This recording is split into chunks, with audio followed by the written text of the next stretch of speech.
Welcome to a Bytterfly podcast deep dive. In this episode, we're taking a bite out of the software architect role. Sounds good. It's a role people talk about a lot. Right. And we're thinking of them kind of like a Swiss Army knife. These Yeah. multifaceted pros carrying a whole range of tools, technical, strategic, people skills. And knowing when to use which tool, that adaptability is key. Exactly. So join us as we explore how they bridge gaps, guide those tough decisions, champion trade-offs. And basically help create the conditions for, good, sustainable software systems to actually emerge and, thrive. The Swiss Army knife is a great way to put it. It's not like having every single gadget out all the time. No, definitely not. It's about having that diverse set, but also the wisdom, maybe, to pick the right one for whatever job's at hand. Okay, so let's unpack this. When we talk about a software architect, what does that actually mean day to day? Our source material paints this picture of someone working on multiple levels at once. Exactly. Yeah. They're fluent in code, sure, but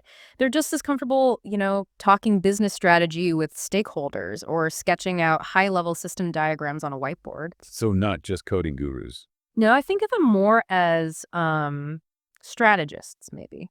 Facilitators, technical leaders, definitely, but ones who've earned their stripes over time. It's really a journey, loads of experience needed. It's not just a title you get overnight. Right, so they're the ones who can look at a really fuzzy problem and bring some clarity. Or take a super complex system and kind of make it make sense. And bring some vision when maybe things feel a bit chaotic or noisy. That's incredibly valuable. It sounds like it. The source really highlights their role as a connector, doesn't it? Yeah, it does. Bridging divides between different dev teams, different technologies, and maybe most importantly, making sure the business goals and the technical execution are actually aligned in lockstep. That sounds like a lot of translation work. It really is. Converting business needs into actual software requirements.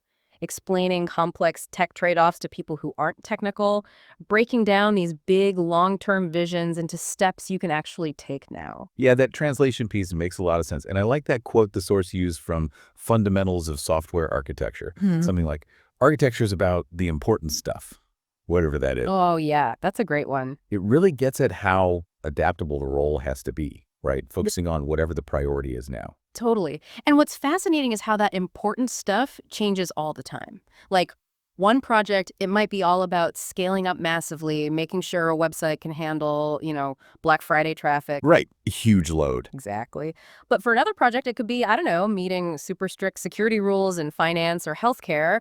And often it's this really delicate balancing act between several competing goals, all pulling in different ways. Which brings us straight to trade-offs, doesn't it? Yeah. You can't have everything. Pretty much never. It's almost never about building the absolutely perfect, zero compromise system that's usually just not realistic or maybe even possible within the constraints.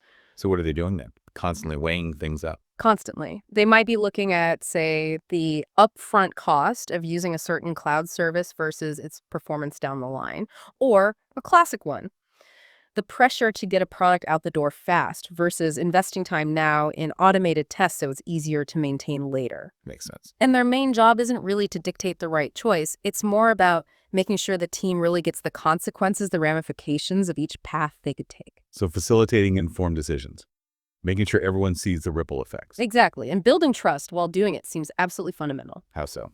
Well, by guiding these crucial conversations, making sure decisions are transparent, architects build those bridges of trust between teams with different views, between different tech domains, and ultimately between what the business wanted in the first place and what actually gets built. Okay, so we're getting a clearer picture of what an architect does. But how does someone actually become one? Is there an architect school? Not really. The source material definitely frames it more as an evolution. It starts with a kind of shift in how you think. A shift? How? Moving from just focusing on your immediate coding task to seeing the whole system, understanding the trade-offs baked into its design, thinking about the long-term impact of choices made today. So zooming out from the code to the bigger picture. And the source says most architects start out as software engineers, right? Yeah, that's by far the most common path. You're building stuff, deploying it, fixing bugs, seeing what breaks in production, and you start noticing patterns, things that work well, things that really don't. And start asking bigger questions. Exactly, those why questions. Why did we build it this way? What are the bottlenecks going to be? How can we make this easier to change later without breaking everything? And it sounds like getting a mix of experiences is pretty crucial too, like different types of systems, different company sizes. Oh, absolutely. Seeing different architectures, monoliths, microservices, event-driven stuff teaches you so much about the pros and cons of each. And working in, say, a fast-moving startup is totally different from a big, structured enterprise. Different challenges, different priorities. The source talks about shifting from delivering features to enabling outcomes. I thought that was an interesting way to put it. It is, isn't it? Your focus changes. It's less about just ticking off a feature box and more about understanding the why the business goal and making sure the tech actually helps achieve that outcome effectively. Anticipating future needs too. It also mentions needing skills in dealing with, like, ambiguity and conflicting priorities. That sounds like a big step away from just pure technical problem solving. It really is. Those become crucial skills. You're often working where requirements aren't crystal clear or different stakeholders want opposite things. So how do people develop those skills? Well, the document points out that bigger companies sometimes have formal ways to help, like architecture guilds for sharing knowledge or mentoring programs, design reviews. What about things like certifications? Do they matter much? They can be useful, sure. They show, the basics of a certain tech or method, but the source suggests they're really no substitute for actually doing it for that hands-on experience. A useful add-on maybe, but they don't make you an architect on their own.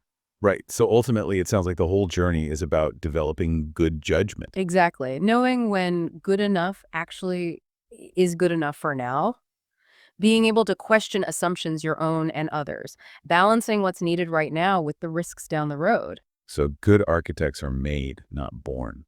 That's what the source says, and it rings true. You develop through tackling hard problems, getting feedback, always learning, and just kind of embracing the messiness and complexity of it all. Now, the document also mentions that software architect isn't just one single thing. There are different kinds, depending on the scope, the company. Yeah, that's a good point. There are definitely different flavors. The source outlines a few key ones. First up, you've got enterprise architects. Okay, what's their world?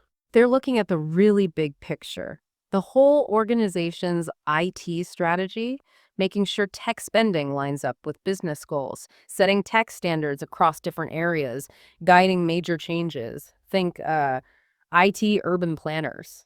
Got it. High level. What's next down? There'd probably be solution architects. They zoom in a bit more. They focus on specific business projects or capabilities. Their job is designing how a particular business problem gets solved using usually a mix of different systems and technologies. Okay, so project focus. Then there's the application architect, or sometimes just software architect. That feels like the one most people think of first. Probably, yeah. They focus on the inside of a single application or product, its design, its structure, how it evolves. They work super closely with the dev teams building that specific thing. Makes sense. And the last type mentioned was domain or technical architects. Right. These folks have deep, specialized expertise in one particular area. It could be cloud, could be data, security, DevOps, you name it. They provide that deep knowledge and guidance in their specialty. And the source notes these roles can blur, especially in smaller places. Oh, yeah, totally. In smaller teams, you often see one person wearing multiple hats covering bits of all these roles. It just depends on the context. Okay, so given all these different angles and responsibilities, what's actually in the architect's toolkit? The source breaks it down into 4 core dimensions. Yeah, and these really show you how broad the role is. First one is technical breadth. Mm. Just having a solid grasp of the fundamentals. Software design principles, obviously. Being able to reason about different database types, SQL like Postgres, NoSQL like Mongo, how they scale. Understanding cloud platforms, AWS, Azure, GCP, and DevOps stuff like Kubernetes, CI/CD pipelines. And crucially, keeping up with what's new, like, serverless or whatever is emerging. So wide technical base is non-negotiable. What's dimension number 2? That's architecture patterns and quality attributes. So knowing about common patterns, monoliths, microservices, serverless, event-driven, etc., and when to use them. Okay. And quality attributes. Yeah, things like scalability, can it handle more users? Availability, does it stay up? Maintainability, can we change it easily? Observability, can we see what's going on inside? Security, is it safe? These aren't just buzzwords, they're guiding principles for making design choices. Right. They have real impact on how usable and robust the system is. What about the people side? That's dimension 3, people and communication. Super important. Architects need to be good at leading design sessions where everyone collaborates, getting different stakeholders who might want different things onto the same page. drawing diagrams that actually make sense to people, and, crucially, adjusting how they talk depending on who they're talking to, techies or business folks. That communication bridging sounds vital. And the last dimension. Leadership and strategy. It's about leading with a clear vision for the architecture, one that fits the business goals, making those tricky trade-off decisions clear and explicit, spotting architectural risks early and figuring out how to handle them, and making sure the system can actually evolve as the business changes. Yeah, the source stresses that it's this combination tech smarts, people skills, strategic thinking that lets architects connect the dots across systems, teams, and time. The document also gets into how architecture is actually done in practice.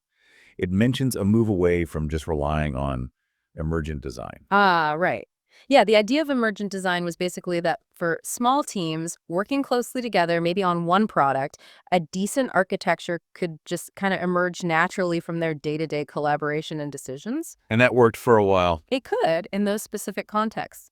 But the source points out that approach kind of hits its limits when you scale up. Larger systems, more teams, more dependencies. Things get messy. Things can get very messy, yeah. Yeah. You need more coordination, a more strategic view. The risk of ending up with inconsistent designs, duplicated effort, or systems that are hard to change later goes way up. That's where more explicit architectural guidance really becomes necessary. And things like SAFe, the scaled agile framework, actually build architects right into the process. Exactly. SAFe explicitly includes roles like system, solution, and enterprise architects within its structure, like in the Agile release trains.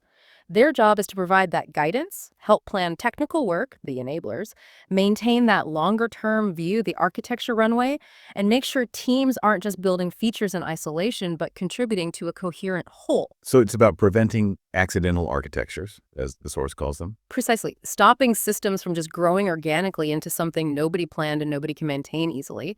It's about being intentional, promoting long-term health, even while moving fast. And lots of companies are reinforcing this now with things like architecture guilds or shared governance models, too. That makes a lot of sense. Okay, so pulling this together, when an architect joins a project, what actually changes? What's their immediate impact? Well, the document suggests their arrival usually brings a shift in perspective. They're not there to boss people around or get bogged down in tiny code details. No micromanaging. Right. It's more about bringing clarity, structure, and that focus on alignment, making sure the tech serves the business goal. So guidance, not dictation. What are the first things they might do? Usually a lot of listening and observing first. Trying to really understand the business goals, the existing systems landscape, what the team's main struggles are. They ask a ton of questions Right. to map out the context, really, and to uncover any hidden assumptions or blind spots, sometimes in the code, sometimes just in how people are communicating or understanding the problem. And based on that, they start shaping the direction. Yeah. They help the team define the core architectural principles for the project. Like, what does done mean architecturally? What bits are absolutely fixed? And where is there room to move?